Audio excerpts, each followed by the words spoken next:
Praise the Lord. ஹல்லேலூயா. கர்த்தருடைய நாமத்துக்கு மகிமை உண்டாவதாக. கர்த்தர் நல்லவர். ஹல்லேலூயா. நன்மைகளை செய்கிறவர். தொடர்ந்து நம்முடைய வாழ்க்கையில் நன்மைகளை செய்ய அவர் வல்லமை உள்ளவர். எனவே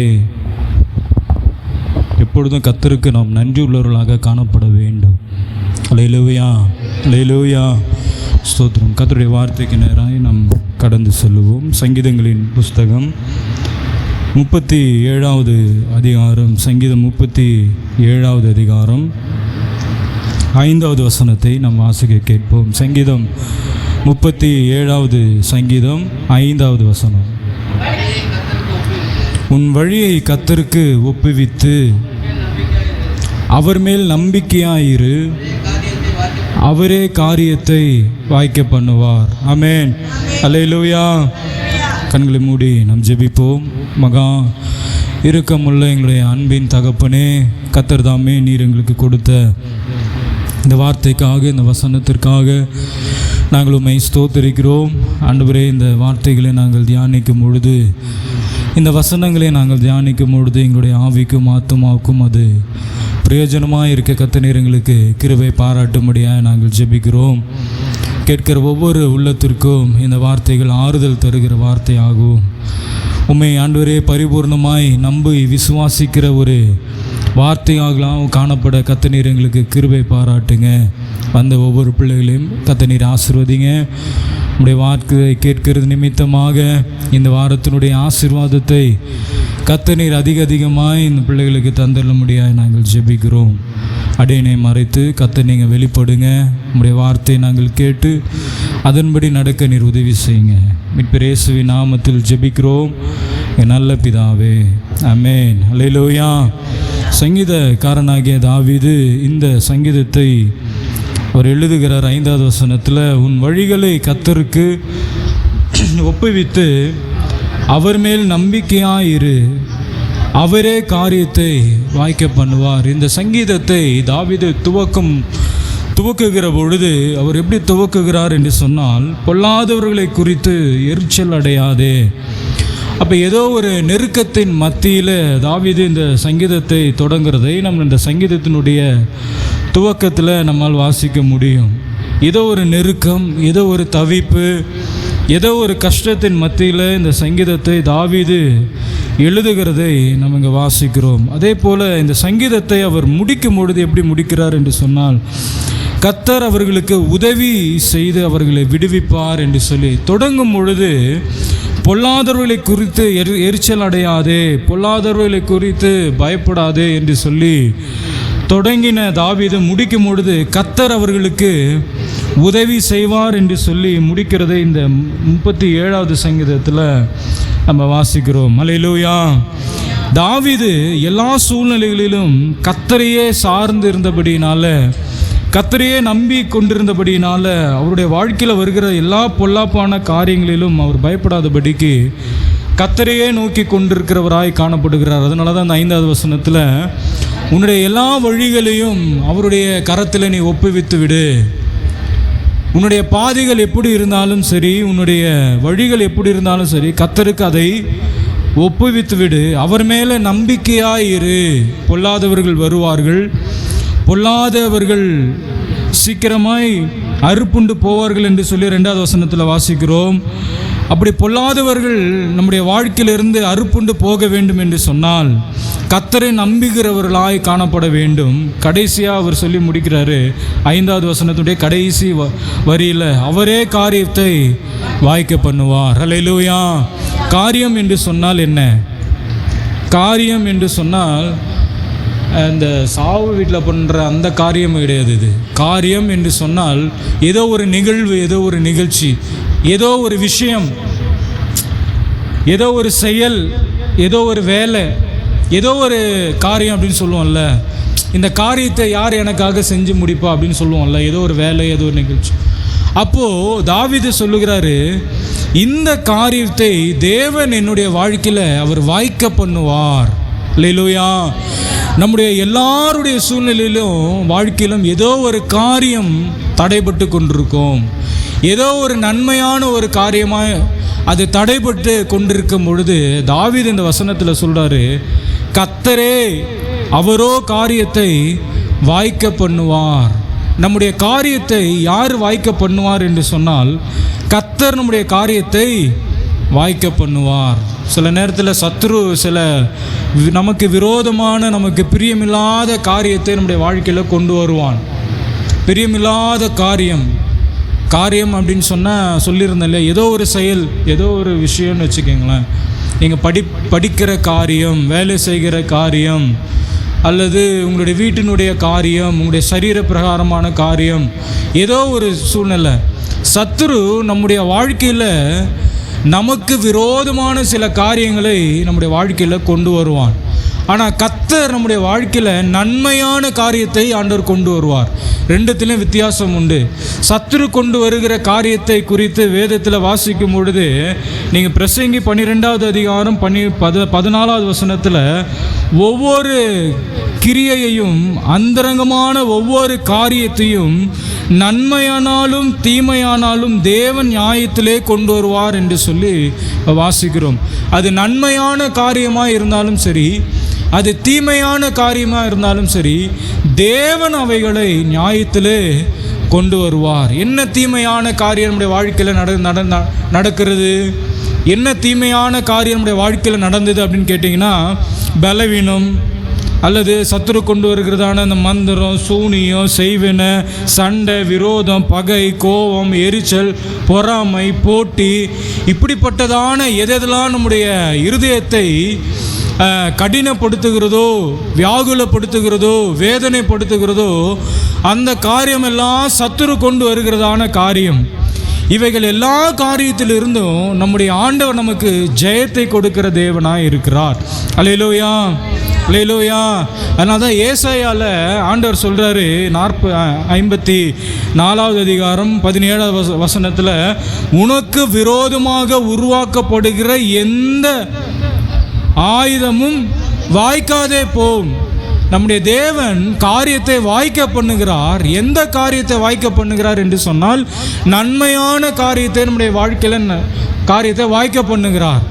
ஆனால் நம்முடைய வாழ்க்கையில் வருகிற எல்லா தீமையான காரியத்தையும் ஆண்டவர் சொல்கிறார், அது வாய்க்காதே போம், அது வாய்க்காதே போ. உனக்கு விரோதமாக உருவாக்கப்படுகிற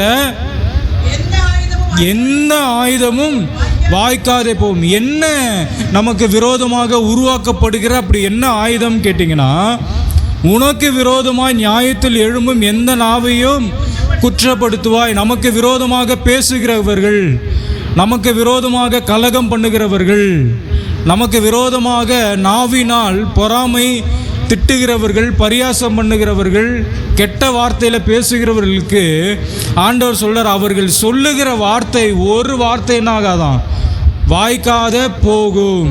அல்லேலூயா, அல்லேலூயா. இது கர்த்தருடைய ஊழியக்காரரின் சுதந்திரமும் என்னால் உண்டான அவருடைய நீதிமா என்று கர்த்தர் சொல்லுகிறார். கர்த்தர் தேவனுடைய பிள்ளைகளுடைய வாழ்க்கையில் நன்மையான காரியத்தை எப்படி வாய்க்க பண்ணுகிறாரோ, அதே போல் நமக்கு வருகிறதான தீமையான காரியத்தை தேவன் வாய்க்க பண்ணாதபடிக்கு கர்த்தர் செய்ய அவர் வல்லமை உள்ளவர். அல்லேலூயா. இங்கே வேதத்தில் ஆபிரகாமையும் சாராளையும் குறித்து வாசிக்கும் பொழுது, ஒரு நன்மையான காரியத்தை அவர்களுடைய வாழ்க்கையில் தேவன் வாய்க்க பண்ணுவார். என்ன நன்மையான காரியம் என்று சொன்னால், நீங்கள் 18வது அதிகாரம் 14வது வசனத்தை வாசிங்க. ஆதியாகமம் 18:14. கர்த்தரால் ஆகாத காரியம் உண்டோ? பாருங்க, சாராளுக்கு குழந்தை இல்லாத ஒரு சூழ்நிலையில் இந்த வார்த்தையை ஆபிரகாம் சொல்றாரு, கர்த்தரால் ஆகாத காரியம். தேவதூதர் சொல்லுகிறாரு, கர்த்தரால் ஆகாத காரியம் உண்டோ? உற்பவ காலத்து திட்டத்தில் உன்னிடத்திற்கு திரும்ப வருவேன், அப்பொழுது சாராள் ஒரு குமாரன் இருப்பான். கவனிங்க, சாராளுக்கு வயது சென்ற பிறகு ஒரு தேவதூதன் வந்து சாராள் கிட்ட சொல்றாங்க, கர்த்தரால் ஆகாத காரியம். அப்போ தேவனால் ஆகாத காரியங்கள் ஒன்று இல்லவே இல்லை. நம்முடைய வாழ்க்கையில் எதெல்லாம் சாத்தியம் இல்லை என்று நாம் நினைக்கிறோமோ அவைகள் எல்லாவற்றையும் தேவன் செய்து முடிக்க அவர் வல்லமை உள்ளவர். அல்லேலூயா. அதனால தான் சங்கீதக்காரனாகிய தாவீது 37:5 நம்ம வாசித்தோம், அவரே காரியத்தை வாய்க்க பண்ணுவார். காரியத்தை வாய்க்க பண்ணுகிறவர் தேவன். நம்முடைய காரியத்தை எதுவாக இருந்தாலும், சாத்தியமில்லாத ஒரு விஷயமாக இருந்தாலும், அது மனிதர்களால் முடியாத ஒரு விஷயமாக இருந்தாலும், மருத்துவர்களால் கைவிடப்பட்ட ஒரு விஷயமாக இருந்தாலும், தேவனால் முடியாத காரியம் ஒன்றுமே இல்லவே இல்லை. அல்லேலூயா. ஆபிரகாமுடைய மகனாகிய ஈசாக்குக்கு அவனுடைய வேலைக்காரன் பெண் கொள்ளும் பொழுதும் இதே வார்த்தை தான் சொல்லுவார் பாருங்க. 24வது அதிகாரம் 12வது வசனத்தில் அவருடைய வேலைக்காரன், என் எஜமானாகிய ஆபிரகாமுக்கு தேவனாய் இருக்கிற கர்த்தாவே, இன்றைக்கு நீர் எனக்கு காரியம் சித்திக்க பண்ணி என் எஜமானாகிய ஆபிரகாமுக்கு தயவு செய்தருளும். பெண் பார்க்க போகும் பொழுது இப்படி ஜெபம் பண்ணுறாரு. ஆபிரகாமுக்காக அவருடைய வேலைக்காரர் ஜெபம் பண்ணுறாரு, நீர் நான் போகிற காரியத்தை நீங்கள் என்ன பண்ணுங்க, சித்திக்க பண்ணுங்க. அப்படின்னா என்னது? வாய்க்க பண்ணுங்க. நான் எந்த விஷயத்திற்காக நான் போகிறேனோ, எந்த காரியத்திற்காக நான் போகிறேனோ, அந்த காரியத்தை நீங்கள் என்ன செய்யுங்க, வாய்க்க பண்ணுங்க. சாராள் கிட்ட சொல்லும் பொழுது, ஆண்டவரால் முடியாத காரியம் ஒன்றுமே இல்லை. இப்போ வேலைக்காரன் ஆண்டவர்கிட்ட சொல்கிறாரு, நான் ஒரு வேலைக்காக போகிறேன், இந்த காரியத்தை நீங்கள் என்ன செய்யுங்க, வாய்க்க பண்ணுங்க. 40வது வசனத்தில், நான் வழிபடும் கர்த்தர் உன்னோடே தம்முடைய தூதனை அனுப்பி உன் பிரயாணத்தை வாய்க்க பண்ணுவாராக. கர்த்தர் சொல்றாரு, உன்னுடைய பிரயாணத்தை தேவன் வாய்க்க பண்ணுவாராக. எந்த காரியத்திற்காக நீங்கள் முயற்சி எடுக்கிறீரோ, எந்த காரியத்திற்காக வெகு நாள் காத்திருக்கிறீங்களோ, அந்த காரியத்தை தேவன் உன்னோடு கூட இருந்து உன்னுடைய பிரயாணத்தை என்ன பண்ணுவார், வாய்க்க பண்ணுவார். இப்போ போகிறாங்க, ஈசாக்குக்கு பெண் பார்த்தாச்சு, இப்போ எல்லாம் முடிஞ்சிருச்சு. இப்போ அந்த வேலைக்காரன் சொல்கிறாரு, 50வது வசனத்தை வாசிங்க.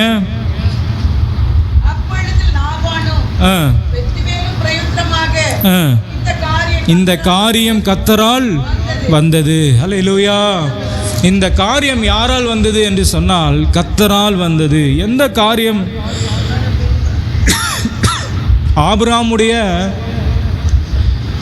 மகனுக்கு பெண் பார்க்குற அந்த காரியத்தை தேவன் என்ன பண்ணார், வாய்க்க பண்ணினார். சாராளுடைய வாழ்க்கையில் குழந்தை இல்லாமல் வயது சென்ற ஒரு சூழ்நிலையில் இருக்கும் பொழுது தேவதூதன் வந்து சொன்னான், கர்த்தருடைய காரியத்தை என்ன பண்ணுவார், வாய்க்க பண்ணுவார். அவரால் ஆகாத காரியம் ஒன்றுமே இல்லை. இன்றைக்கி இந்த காலை நேரத்தில் நான் உங்களுக்கு சொல்கிறேன், நீங்கள் அநேக காரியத்தை குறித்து, இது என்னுடைய வாழ்க்கையில் இன்னும் நடக்கலையே, இதற்காக நான் இந்த காரியத்திற்காக நான் முயற்சி எடுத்து கொண்டிருக்கிறேன், இந்த காரியத்திற்காக நான் பிரயாசப்பட்டு கொண்டிருக்கிறேன், இந்த காரியத்திற்காக நான் நீண்ட நாள் நான் ஜெபித்து கொண்டிருக்கிறேன், இதற்காக நான் வாஞ்சிக்கிறேன், ஆசைப்படுகிறேன், விருப்பப்படுகிறேன், இந்த காரியம் என்னுடைய வாழ்க்கையில் இன்னும் நடக்கலையே அப்படின்னு ஒரு வேளை நீங்கள் சொல்லுவீர்கள் என்று சொன்னால், தாவீது உங்களுக்கு சொல்கிறாரு, அவரோ காரியத்தை வாய்க்க பண்ணுவார். தேவதூதன் சாராளுக்கு சொன்னது போல் நான் உங்களுக்கு சொல்கிறேன், கர்த்தரால் ஆகாத காரியம்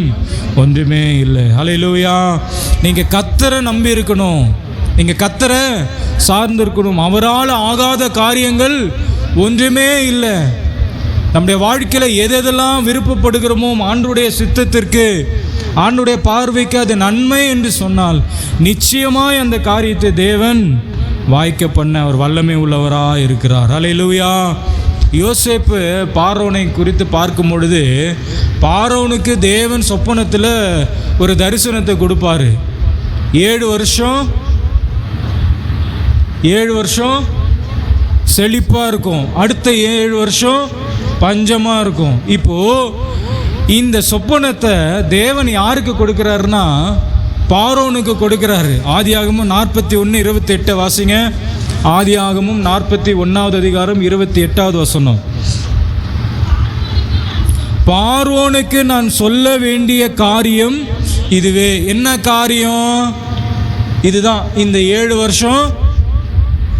வருஷம் செழிப்பு, அடுத்த 7 வருஷம் பஞ்சம். நல்லா கவனிங்களேன், நல்லா யோசித்து பாருங்க. யோசேப்பு கர்த்தரோடு கூட இருந்தாரா இல்லை பார்வோன் கர்த்தரோடு கூட இருந்தாரா? கர்த்தர் யோசேப்போடு கூட இருந்தாரா இல்லை கர்த்தர் பார்வோனோடு கூட இருந்தாரா? ஆனால் சொப்பனம் யாருக்கு வந்திருக்கணும்? யோசேப்புக்கு வந்திருக்கணும் சொப்பனம். கரெக்டாக இல்லையா?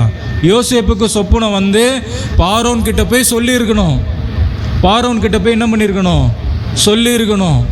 இந்த மாதிரி ஆண்டவர் எனக்கு ஒரு சொப்பனத்தை கொடுத்தாரு, 7 வருஷம் நம்முடைய தேசத்தில் பஞ்சம் இருக்கும், 7 வருஷம் செழிப்பு இருக்கும் அப்படின்னு ஒருவேளை ஆண்டவர் இந்த சொப்பனத்தை யோசேப்புக்கிட்ட கொடுத்துருந்தாருன்னா இவனால் முதல்ல பார்வோன் கிட்ட போய் சொல்லியிருந்திருக்க முடியாது. ரெண்டாவது, சொல்லியிருந்தாலுமே பார்வோன் அதை என்ன பண்ணியிருக்க மாட்டார். ஆனால் தேவன் அந்த காரியத்தை யார்கிட்ட சொல்கிறாருன்னு கேட்டால் பார்வோன் கிட்ட சொல்கிறாரு. ஏன் பார்வோன் கிட்ட சொல்கிறாருன்னா யோசேப்பை கர்த்தர் உயர்த்த வேண்டும். அல்லேலூயா. யோசேப்பை கர்த்தர் உயர்த்தும்படியாக ஒரு காரியத்தை தேவன் யார்கிட்ட செய்கிறாருன்னா பார்வோன் கிட்ட செய்கிறார். அல்லேலூயா. இதனுள்ள சத்தியத்தை புரிந்து கொள்ள வேண்டும். நமக்கு நன்மை செய்ய வேண்டும் என்று சொல்லி தேவன் ஒரு காரியத்தை நினைத்திருப்பாரே, ஆனால் நமக்கு நன்மை செய்யாததை போல காணப்படும். ஆனால் கர்த்தரையே அறியாத யாரோ ஒருத்தருக்கு நன்மை செய்வாங்க. அவர்கள் மூலமாய் நமக்கு கர்த்தர் என்ன பண்ணுவார்? நன்மை செய்வார். அல்லேலூயா. 32வது வசனத்தை வாசிக்கும் பொழுது, இந்த காரியம் தேவனால் நிச்சயிக்கப்பட்டிருக்கிறது என்பதையும் தேவன் அதை சீக்கிரத்தில் செய்வார் என்பதையும் குறிக்கும் பொருட்டு இந்த சொப்பனம் பார்வோனுக்கு ரெட்டித்தது. 2 தடவை வந்துச்சு. ரெட்டித்தது 2 தடவை வந்துருச்சு. நல்லா யோசித்து பாருங்க. ஒரு தடவை பார்வோனுக்கு கொடுத்துட்டு ஒரு தடவை யோசேப்புக்கு கொடுத்துருந்துருக்கலாம். ஆனால் 2 தடவையுமே யாருக்கு வருது? பார்வோனுக்கு வருது. பார்வோனுக்கு வர்றதுனால யாருக்கு நன்மை உண்டாச்சுன்னு கேட்டிங்கன்னா யோசேப்புக்கு நன்மை உண்டாச்சு. அல்லேலூயா. உங்களுக்கு புரியுமா புரியலையான்னு எனக்கு தெரியல. பார்வோனுக்கு சொப்பனத்தை தேவன் கொடுத்ததுனால பார்வோன் நன்மை அடையல. யார் நன்மை அடைஞ்சார்? யோசேப்பு நன்மையை அடைந்தான். யோசேப்பு நன்மையை அடைந்தான். தேவன் நம்மை உயர்த்த வேண்டும் என்று சொன்னால் நம்முடைய சத்துருக்கள் மூலமாக கூட ஆண்டவர் நம்ம என்ன பண்ணுவார்? உயர்த்துவார். அல்லேலூயா. அல்லேலூயா.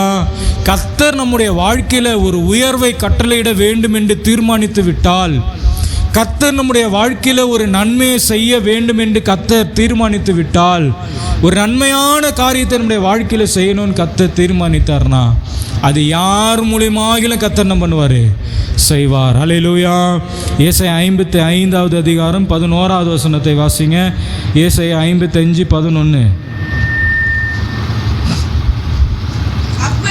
அப்படியே என் வாயிலிருந்து புறப்படும் வசனமும் இருக்கும், அது வெறுமையா என்னிடத்திற்கு திரும்பாமல், நல்ல கவனிங்க, அதை நான் விரும்புகிறதை செய்து நான் அதை அனுப்பின காரியமாக வாய்க்கும். யார் சொல்றது? யார் சொல்றது? தேவன் சொல்றாரு. தேவன் என்ன சொல்றாருன்னா, உங்க வாழ்க்கையில நான் விரும்புகிறதை செய்யும்படியாக எந்த காரியத்தை நான் அனுப்புகிறேனோ அது வெறுமையா என்னிடத்தில் அது திரும்பாமல், நான் ஆசீர்வதித்த ஆசீர்வாதம் உங்கள் பேரில் ஒரு காரியத்தை, நன்மையான காரியத்தை செய்ய வேண்டும் என்று சொல்லி தீர்மானித்த ஒரு காரியம் உங்கள் வாழ்க்கையில் அது வெறுமையா என்னிடத்தில் வராதபடிக்கு நான் நான் நான் திரும்பாமல் அது நான் விரும்புகிறதை செய்து நான் அனுப்பின காரியமாகபடி வாய்க்கும். அல்லேலூயா. எந்த காரியத்தை ஆண்டவர் நம்முடைய வாழ்க்கையில் செய்ய வேண்டும் என்று சொல்லி தீர்மானித்து அந்த காரியத்தை நம்முடைய வாழ்க்கையில் கர்த்தர் அனுப்புகிறாரோ அதை தேவன் என்ன பண்ணுவார்? வாய்க்க பண்ணுவார். இது வரைக்கும் எந்த விஷயமே என் வாழ்க்கையில் வாய்க்கலை. எல்லாமே தரித்திரமாக இருக்குது. எதை கையிட்டு செய்தாலும் எல்லாமே ஃபெயிலியராக முடிஞ்சிடுது. ஒரு நன்மை என் வாழ்க்கையில் இன்னும் செய்யலை, ஒரு நன்மையான காரியத்தை நான் பெற்றுக்கொள்ளலை அப்படின்னு ஒரு வேளை யோசித்து கொண்டிருக்கலாம். நிறைய நாள் ஜெபித்திருக்கிறேன், அநேக நாள் உபவாசித்திருக்கிறேன். இந்த காரியம் வாழ்க்கையில் நடக்கணும், இது என் குடும்பத்தில் நடக்கணும், இது என் வீட்டில் நடக்கணும், என் பிள்ளைகளுக்கு நடக்கணும், நான் செய்கிற வேலையில் இதை நடக்கணும் அப்படின்னு சொல்லி ஏதோ ஒரு காரியத்தை நீங்கள் விருப்பப்பட்ட ஆண்டவர் இடத்துல ரொம்ப நாளாக ஜெபித்து கொண்டிருப்பீங்க. இன்றைக்கி ஆண்டவர் சொல்கிறாரு, அந்த காரியத்தை நான் என்ன பண்ணுவேன்? வாய்க்க பண்ணுவேன். அல்லேலூயா. இப்போ சத்தமாக சொல்லுங்கள் பார்க்கலாம். அல்லேலூயா. கர்த்தர் நம்முடைய காரியத்தை வாய்க்க பண்ணுவார். அது நன்மையான காரியமாக காணப்படும். தேவன் நம்முடைய வாழ்க்கையில் ஒரு காரியத்தை வாய்க்க பண்ணினார்னா அது நன்மையான காரியமாக இருக்கும். சத்துரு நமக்கு தீமையான காரியத்தை கொண்டு வந்தாலும் ஆண்டவர் சொல்கிறார், அது ஒரு காரியமும் வாய்க்கவே வாய்க்காது. ஆனால் கர்த்தர் நம்முடைய வாழ்க்கையில் கொடுக்குற காரியத்தை தேவன் என்ன பண்ணுவார்? யாருடைய வாழ்க்கையில் தேவன் வாய்க்க பண்ணுவார்னு கேட்டால், முதலாவது வாசிங்க, நெகேமியா 1வது அதிகாரம் 11வது வசனத்தை வாசிங்க. நெகேமியா 1வது அதிகாரம் 11வது வசனம். யாருடைய வாழ்க்கையில் தேவன் காரியத்தை வாய்க்க பண்ணுவார் அப்படின்னா, நெகேமியா 1வது அதிகாரம் 11வது வசனம். ஆண்டவரே, ஆண்டவரே, உமது அடியானின் ஜெபத்தையும், யாராவது படிங்க பார்க்கலாம், வேற யாராவது படிங்க.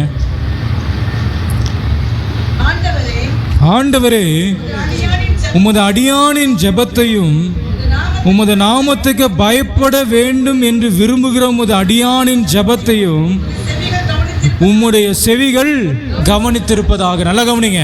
முதலாவது யாருடைய காரியத்தை தேவன் வாய்க்க பண்ணுவார்னு கேட்டால், ஜெபிக்கிற மனுஷனுடைய காரியத்தை தேவன் வாய்க்க பண்ணுவார். ஒரு ஆமீன் சொல்ல மாட்டீங்களே? அல்லேலூயா. ஜெபிக்கிற மனுஷனுடைய காரியத்தை தேவன் வாய்க்க பண்ணுவார். நெகேமியாவுக்கு ஒரு பாரம். எருசலேமில் உள்ள பட்டணத்தில் உள்ள அவருடைய அந்த இடிக்கப்பட்ட அலங்கங்கள் இடிக்கப்பட்ட ஒரு சூழ்நிலை காணப்படுகிற பொழுது, அந்த அலங்கத்தை கட்ட வேண்டும் என்று சொல்லி அவருக்கு ஒரு வாஞ்சை காணப்படுகிறது. இந்த வாஞ்சை அவருடைய வாழ்க்கையில் காணப்படுகிறது நிமித்தமாக முதலாவது அவர் செய்கிற காரியம் என்ன அப்படின்னு கேட்டிங்கன்னா, தேவனுடைய பாதத்தில் போய் ஜெபிக்கிறவராய் காணப்பட்டார். அல்லேலூயா.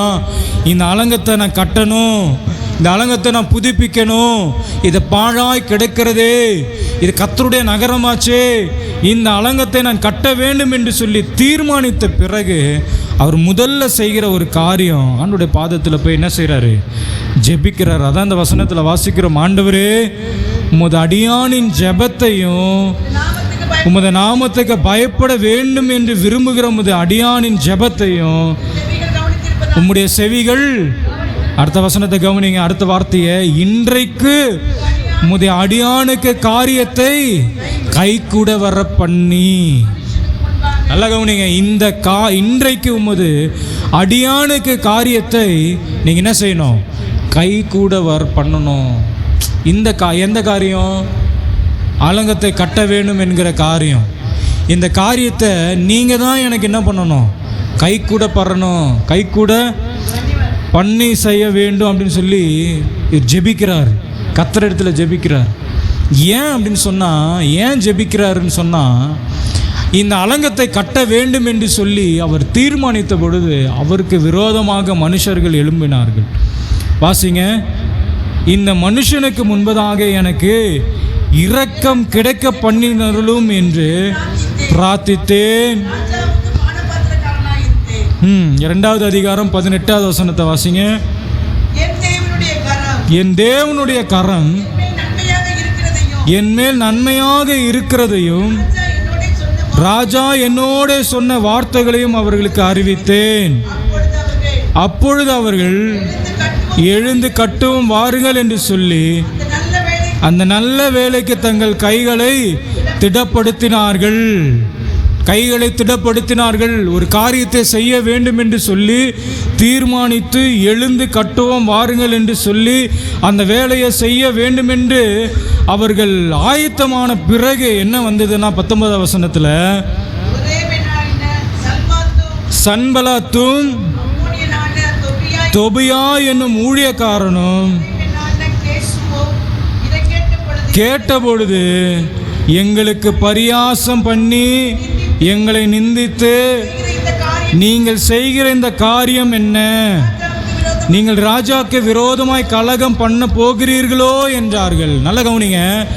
இவர்கள் தீமையான காரியத்தை செய்வதற்காக எழும்பல, ஒரு நல்ல காரியத்தை செய்ய எழும்புகிறார்கள். அலங்கத்தை கட்ட வேண்டும் என்று அவர்கள் பிரயாசப்பட்டு தங்களுடைய கைகளை திடப்படுத்தின பிறகு சன்பலாத்தும் தொபியாவும் அவர்களுக்கு விரோதமாக எழும்புறாங்க. எழும்பி சொல்கிறாங்க, நீங்கள் இந்த காரியத்தை செய்கிறது என்ன? அது மாத்திரமல்ல, அவர்களுக்கு விரோதமாய் பரியாசம் பண்ணினார்கள். என்ன செய்கிறாங்களாம்? பரியாசம் பண்ணுறாங்க. நம்ம ஒரு காரியத்தை முயற்சிக்கும் பொழுது, நம்ம ஒரு காரியத்தை செய்ய வேண்டும் என்று தீர்மானித்த பிறகு நம்ம சுற்றி இருக்கிறவங்க என்ன பண்ணுவாங்க? நீ எல்லாம் இதை செய்து என்ன பண்ண போகிற? இது உன் வாழ்க்கையில் வாய்க்கவே வாய்க்காது. அப்படியே கனவு கண்டுகிட்டே இருக்க வேண்டியதுதான், அப்படியே யோசிச்சுக்கிட்டே இருக்க வேண்டியதுதான். நீயாவது இதெல்லாம் செய்கிறதாவது, நீயாவது இதெல்லாம் பண்ணுறதாவது. இது அவ்வளோதான், முடிஞ்சிடுச்சு. இது அவ்வளோதான், இதுக்கு சுகமே கிடையாது. இது பலவீனம்தான், இது உடஞ்சிருச்சு, இனிமேல் ஒட்ட வைக்க முடியாது, இது முடியாது அப்படின்னு சொல்லி நம்ம ஒரு காரியத்தை நம்ம துவங்கும் பொழுது நமக்கு விரோதமாய் ஜனங்கள் என்ன பண்ணுவாங்க? பரியாசம் பண்ணுவார்கள். அவர் சொல்கிறார் பாருங்க, நெகேமியா, எங்களை நிந்தித்து நீங்கள் செய்கிற இந்த காரியம் என்ன? நீங்கள் ராஜாவுக்கு விரோதமாக கலகம் பண்ண போகிறீர்களோ? அப்போ இவைகள் எல்லாவற்றையும் நெகேமியா கேட்ட பிறகு நல்லா யோசிங்க. ஒரு காரியத்தை நீங்கள் செய்யும் பொழுது, ஒரு காரியத்தை ஒரு உதாரணத்துக்காக சொல்ல, ஒரு வண்டி வாங்குறீங்க, இல்லை ஒரு வீடு கட்டுறீங்க, இல்லை ஒரு ஃபோன் ஒன்று வாங்குறீங்க, இல்லை ஏதோ ஒரு பொருளை ஒரு வீட்டுக்கு ஒன்று வாங்குறீங்க. அக்கம் பக்கத்தில் இருக்கிறவங்க பார்க்க வரவங்க வந்து இதெல்லாம் வாங்கி நீ என்ன பண்ண போகிற? இதெல்லாம் உன்னால் மெயின்டைன் பண்ண முடியாது, இதெல்லாம் நீ என்னத்துக்கு வாங்குற அப்படின்னு சொன்னாங்கன்னா நீங்கள் என்ன சொல்லுவீங்க? அப்படியே அமைதியாக இருப்பீங்க. என்ன சொல்லுவீங்க?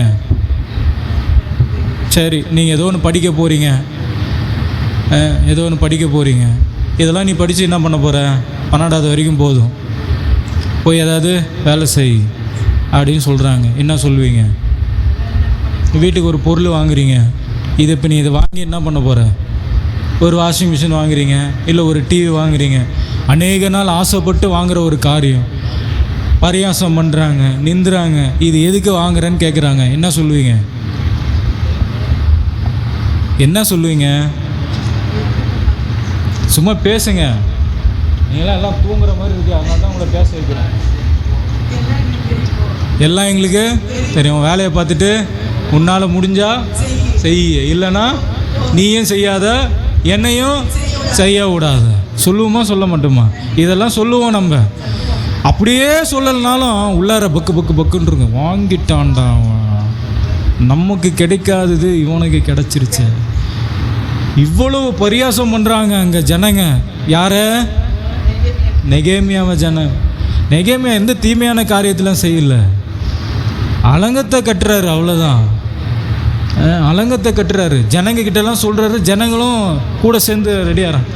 ஆனால் அந்த சன்பலாத்தும் தொபேயாவும் வந்து நின்றுட்டு சொல்கிறாங்க, பரியாசம் பண்ணுறாங்க, நிந்திக்கிறாங்க, அவமானப்படுத்துகிறாங்க, கேலி பண்ணுறாங்க. நோவா தாத்தா பேழை செய்யும் பொழுது ஜனங்களெல்லாம் வந்து நிந்தித்தாங்க, அவமானப்படுத்துனாங்க. அந்த மாதிரி பேசுகிறாங்க. ஆனால் இந்த நெகேமியா என்ன தெரியுமா பண்ணார்? அடுத்த வசனத்தை வாசிங்க. அதற்கு நான் மறுமொழியாக, பரலோகத்தில் தேவனானவர் எங்களுக்கு காரியத்தை கைகூடி வர பண்ணுவார். அல்லேலூயா. ஆமென் சொல்லுங்களேன், சத்தமாக சொல்லுங்க. அல்லேலூயா, அல்லேலூயா. எல்லாரும் பரியாசம் பண்ணுறாங்க, எல்லாரும் நிந்திக்கிறாங்க, எல்லாரும் அவமானப்படுத்துகிறாங்க. ஆனால் இவர் ஒரே ஒரு வார்த்தை சொல்றார், பரலோகத்தின் தேவனானவர் எங்களுக்கு காரியத்தை கர்த்தர் செய்வார். நீ பரியாசம் பண்ணுறதா இருந்தால் பண்ணிக்கோ, நீ நிந்திக்கிறதா இருந்தால் நிந்திக்கோ. இந்த காரியத்தை நான் அநேக நாள் ஆண்டவர்கிட்ட இருந்தால் கேட்டு பெற்றுக்கொண்டேன். கர்த்தர் இந்த காரியத்தை என்ன பண்ணுவார்? வாய்க்க பண்ணுவார். அல்லேலூயா, அல்லேலூயா, அல்லேலூயா.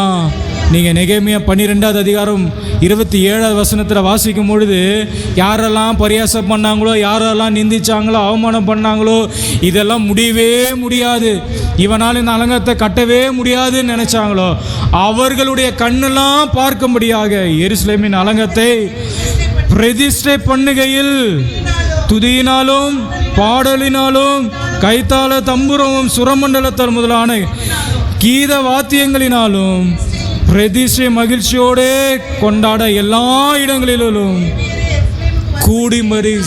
அல்லேலூயா.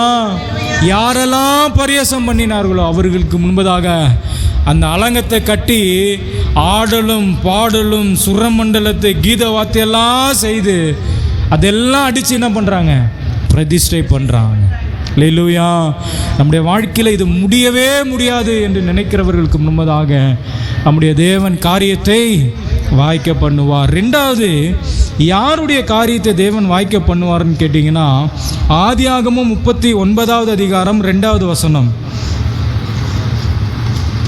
ஆதியாகமம் 39வது அதிகாரம் 2வது வசனம்.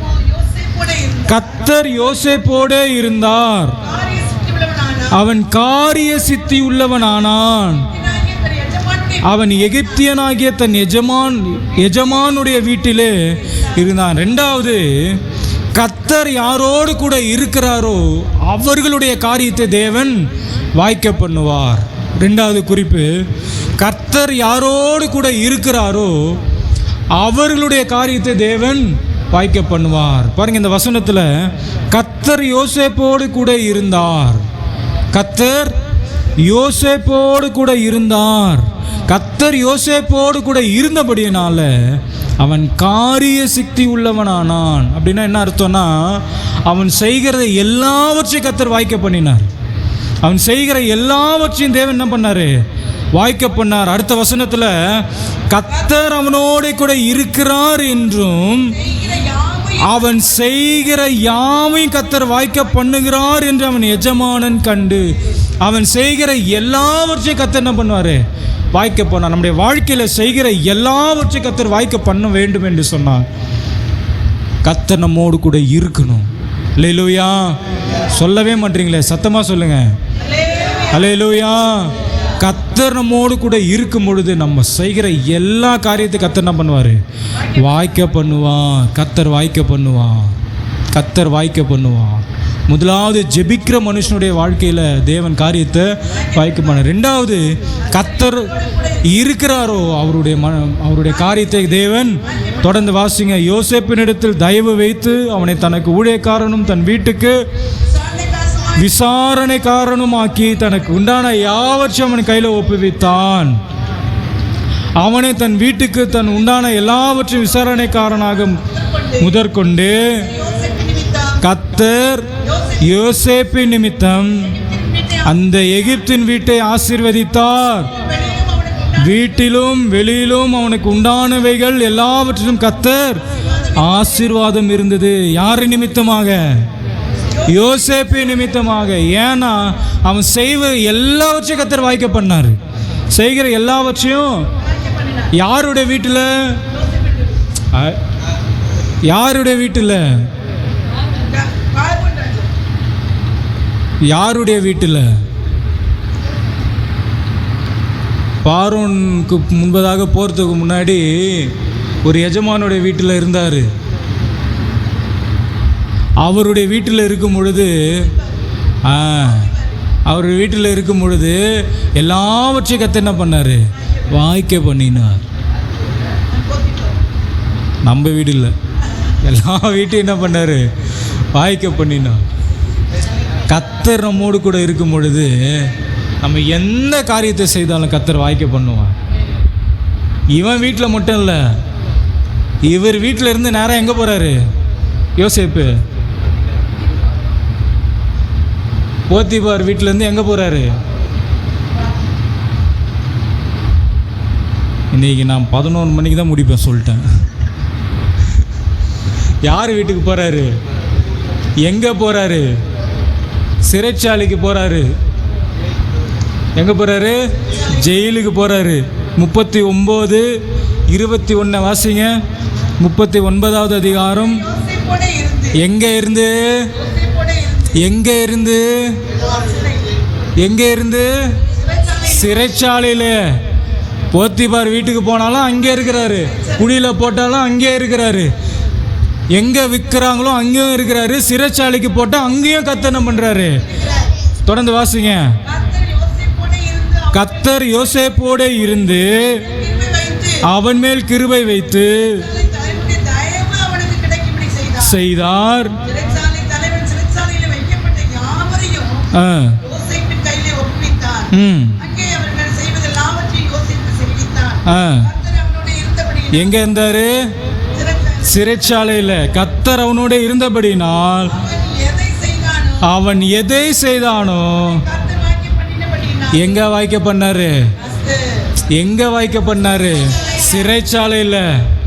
நீங்க சிறைச்சாலைக்கே போனாலும் கர்த்தர் உங்களோடு கூட இருந்தாரோ, சிறைச்சாலையில் போய் நீங்க என்ன செஞ்சாலும் அங்கேயும் கர்த்தர் என்ன பண்ணுவார்? வாய்க்க பண்ணுவார். அல்லேலூயா, அல்லேலூயா. விஷயம் என்னன்னா, கர்த்தர் நம்மோடு கூட இருக்கணும். அப்போ நம்முடைய காரியத்தை தேவன் என்ன பண்ணுவார்? வாய்க்க பண்ணுவார். இப்போ சொல்லுங்க, யாருடைய காரியத்தை தேவன் வாய்க்க பண்ணுவார்? முதல்ல ஜெபிக்கிற மனுஷனுடைய வாழ்க்கையில் தேவன் காரியத்தை. ரெண்டாவது, மூணாவது சங்கீதம் 1வது அதிகாரம் 2வது வசனத்தையும் 3வது வசனத்தையும் வாசிங்க சீக்கிரமாக. சங்கீதம் 1வது அதிகாரம் 2வது வசனம் 3வது வசனம். மூணாவது, கர்த்தருடைய வேதத்தில் பிரியமாயிருந்து இரவும் பகலும் அவருடைய வேதத்தில் தியானமாய் இருக்கிற மனுஷன் பாக்கியவான். மூணாவது, கர்த்தருடைய வேதத்தை வாசிக்கிறவன், கர்த்தருடைய வேதத்தில் பிரியமாய் இருக்கிறவனுடைய வாழ்க்கையில் தேவன் காரியத்தை வாய்க்க பண்ணுவார். தொடர்ந்து வாசிங்க. அவன் நீர்க்காலில் ஓரமாய் நடப்பட்டு தன் காலத்தில் தன் கனியை தந்து இளையுதிராது இருக்கிற மரத்தை போல் இருப்பான். அவன் செய்வதெல்லாம், எவன் செய்வதெல்லாம் வாய்க்கும். பார்த்தீங்களா? கர்த்தருடைய வேதத்தில் பிரியமாக இருக்கிற மனுஷனுடைய வாழ்க்கையில் அவன் செய்வதெல்லாம் வாய்க்கும். எத்தனை பேர் இந்த வேதத்து மேலே பிரியமாக இருக்கிறீங்க? எத்தனை பேர் பைபிள் வச்சுருக்கீங்க? காட்டும் பார்க்கலாம். இருக்கா? வச்சுருக்கீங்களா? சில பேர் ஃபோன்லாம் வச்சுருக்கீங்க. ஓகே. கர்த்தருடைய வேதத்தின் மேலே பிரியமாக இருக்கணும். அல்லேலூயா, அல்லேலூயா. அப்போ இந்த வசனத்தில் வாசிக்கிறோம், அவன் செய்வதெல்லாம் வாய்க்கும். யார் செய்வதெல்லாம் வாய்க்கும்னா, கர்த்தருடைய வேதத்தின் மேல் பிரியமாக இருக்கிற மனுஷனுடைய வாழ்க்கையில் அவன் செய்வதெல்லாம் வாய்க்கும். யோசுவா 1:8 வாசிக்கும் பொழுது ஆண்டவர் சொல்கிறார், இந்த நியாயப்பிரமாணத்தில் உள்ள புஸ்தகத்தில் உள்ளவைகளை உன் வாயை விட்டு பிரியாதிருப்பது. எப்போது வசனம் சொல்லணும், எப்போது வசனத்தை படிக்கணும். இந்த வேத புத்தகத்தில் உள்ள எல்லா வசனமும் நமக்கு என்ன பண்ணியிருக்கணும்? ஒரு வசனம் சொன்னால் எங்கே இருக்குதுன்னு கூட நமக்கு தெரிய தேவையில்லை. ஆனால் இந்த வசனம் இருக்குதான்றதையாச்சும் நமக்கு என்ன பண்ணியிருக்கணும்? தெரிஞ்சிருக்கணும். சில நேரத்தில் சில பேருக்கு வசனம் தெரியும், ஆனால் எங்கே இருக்குதுன்னு தெரியாது. சில பேருக்கு இந்த வசனம் இருக்குதா அப்படின்றதே டவுட்டாக இருக்கும். இந்த வசனத்தை டெய்லியும் வேதத்தை என்ன பண்ணணும்? வாசிக்கணும். காலையில் எழுந்து வாசிங்க. டைம் இல்லைன்னு மாத்திரம் என்ன பண்ணக்கூடாது? சொல்லக்கூடாது. டைம் இல்லைன்னு சொல்லவே கூடாது. ஆமாம், இதுக்குன்னு ஒரு 5 நிமிஷமாச்சு ஒரு நாளைக்கு ஒரு அதிகாரத்தையாவது என்ன பண்ணணும்? படிக்கணும். கர்த்தருடைய வேதத்தில் பிரியமாக இருக்கிற மனுஷனுடைய வாழ்க்கையில் அவன் செய்வது எல்லாவற்றையும் கர்த்தர் வாய்க்க பண்ணுவார். கடைசியாக சங்கீதம் 37:5 இதுதான் முதல்ல வாசித்தோம். சங்கீதம் 37:5, உன் வழியை கர்த்தருக்கு ஒப்புவித்து. 4வது, கர்த்தர் மேலே நம்பிக்கையாக இரு, அவர் உன் காரியத்தை. 4வது, யார் கர்த்தர் மேலே நம்பிக்கையாக இருக்கிறாங்களோ அவருடைய காரியத்தை தேவன் வாய்க்க பண்ணுவார். ஆமேன்னு சொல்ல மாட்டீங்க? அல்லேலூயா. கர்த்தர் மேலே நம்பிக்கையாக இருக்கிற மனுஷனுடைய வாழ்க்கையில் அவன் செய்கிற எல்லா காரியத்தையும் தேவன் வாய்க்க பண்ணுவார். அல்லேலூயா. முதல்ல யாருடைய காரியத்தை தேவன் வாய்க்க பண்ணுவார்? ஜெபிக்கிற மனுஷனுடைய வாழ்க்கையில் தேவன் காரியத்தை வாய்க்க பண்ணுவார். 2வது, கர்த்தர் யாரோடு கூட இருக்கிறாரோ அந்த மனுஷனுடைய வாழ்க்கையில் தேவன் காரியத்தை. 3வது, கர்த்தருடைய வேதத்தில் பிரியமாக இருக்கிற மனுஷனுடைய வாழ்க்கையில் தேவன் காரியத்தை. 4வது, கர்த்தர் மேலே நம்பிக்கையாக இருக்கிற மனுஷனுடைய வாழ்க்கையில் தேவன் காரியத்தை வாய்க்க பண்ணுவார். அல்லேலூயா. ஒரே ஒரு வசனத்தை வாசித்து முடிச்சிடலாம். ஏசாயா 53வது அதிகாரம் 10வது வசனத்தை வாசிங்க. எல்லாருமே சேர்ந்து கூட வாசிங்க. ஏசாயா 53வது அதிகாரம் 10வது வசனம். கர்த்தரோ அவரை நொறுக்க சித்தமாகி அவரை பாடுக்கு உட்படுத்தினார்.